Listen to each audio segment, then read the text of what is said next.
பிஸ்மில்லாஹிர்ரஹ்மானிர்ரஹீம். ரப்பி ஜித்னி இல்மா. நேர்வழி பயணத்திற்கு உங்களை வரவேற்கிறேன். அஸ்ஸலாமு அலைக்கும் வரஹ்மத்துல்லாஹி தஆலா பரகாத்துஹு. நம்ம ஏற்கனவே ஒரு சின்ன தீனியாத் பார்த்தோம். அதில் ஆரம்ப எழுத்துலேருந்தே குர்ஆன் ஓதி முடிக்கிற அளவுக்கு ஒரே வீடியோவில் எல்லாத்தையும் சொல்லியிருந்தோம். அதில் சில பேருக்கு புரியலை, எனக்கு விரல் வச்சு காட்டுங்க அப்படின்னு சொல்லியிருந்தீங்க. அவங்களுக்காக இந்த வீடியோ. இன்ஷா அல்லாஹ் இந்த தீனியாத் பாடம் தொடர்ந்து நடக்கும். இன்ஷா அல்லாஹ் குர்ஆன் பாடமும் தொடர்ந்து இனிமேல் நடக்கும். இன்ஷா அல்லாஹ் தீனியாத் பாடமும் நூரானி காயிதா இந்த பாடமும் தொடர்ந்து நடக்கும். இன்ஷா அல்லாஹ் கவனிங்க. முஃப்ரதாத் அப்படின்னா தனி எழுத்துக்கள். குர்ஆனில் வரக்கூடிய எழுத்துக்களை தனித்தனியாக நமக்கு காட்டுறாங்க. இந்த எழுத்துக்களை தெரிஞ்சுக்கிட்டால் தான் நம்ம குர்ஆனை ஓத முடியும். சரிங்களா? பாருங்கள். அலிஃப், பா, தா, ஹா. அலிஃப், பா, தா, சா. இது பா இல்லை, பா. இது தா.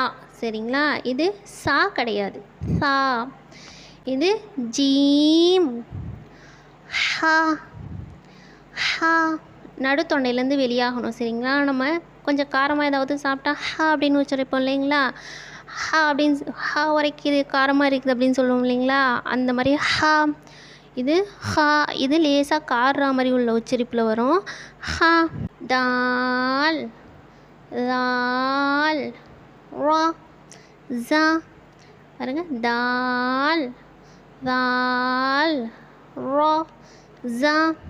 சீன், ஷீன், ஷாத், வாத், தா, லா, ஐன், ஐன், தா, லா, ஐன், ஐன். சரிங்களா?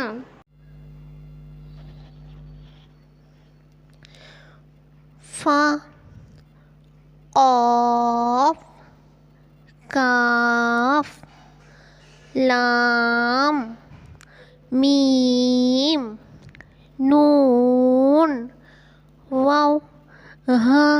இந்த ஹா கொஞ்சம் பயமுறுத்துகிற மாதிரி அடித்தொண்டையிலேருந்து அடித்தொண்டையிலேருந்து வரும். ஹா, ஹம்ஸா, யா. இதுவும் கீழே 2 புள்ளி இருக்கிறதுனால இதுவும் யா தான். சரிங்களா? புள்ளிகளை விளங்குதல் அப்படின்னு சொல்கிறாங்க.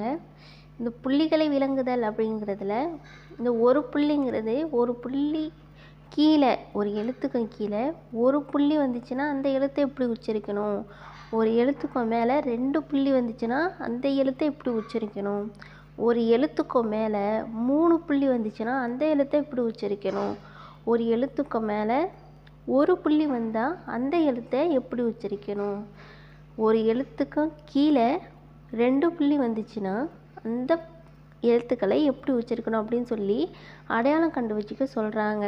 இது வரைக்கும் நம்ம பார்த்தோம். இன்ஷா அல்லாஹ் இந்த விஷயத்தில் ஏதாவது உங்களுக்கு சந்தேகம் இருந்துச்சுன்னா நீங்கள் கமெண்ட்டில் சொல்லுங்கள். இன்ஷா அல்லாஹ் தொடர்படியாக நம்ம இந்த நூரானி காயிதாவையும் இன்ஷா அல்லாஹ் குர்ஆன் பாடம் இன்னும் சொல்லப்போனால் துஆக்களையும் பார்ப்போம். இன்ஷா அல்லாஹ் லைக் பண்ணுங்கள், ஷேர் பண்ணுங்கள், சப்ஸ்கிரைப் பண்ணிக்கோங்க. இன்ஷா அல்லாஹ் அடுத்த வீடியோவில் சந்திப்போம். அஸ்ஸலாமு அலைக்கும் வரஹ்மத்துல்லாஹி தஆலா பரகாத்துஹு.